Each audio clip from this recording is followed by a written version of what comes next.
ఒప్పుకొని చెప్పేది ఖర్చు పెట్టలే పైసలు చెప్పేదా ఓట్ల పైసలు కూడా అవసరం లేదు.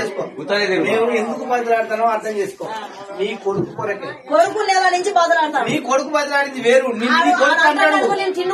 నువ్వు తినకున్నా తిన్నా ఇప్పుడైతే మేము చేతులు పట్టుకున్నా అంటే ఎక్కువ పైసలు కూడా మేము చేస్తాం గాని నువ్వు అంటేనే ఇగో నువ్వు ఓకే చెప్పాలి.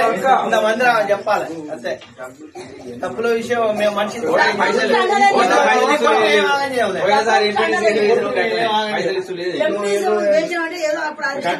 అన్ని గట్టిగా ఉంటాయి. ఇప్పుడు కూడా గదే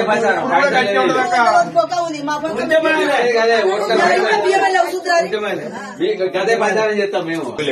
మరి మీకేం లేకపోతే మేము ఉన్నామమ్మా.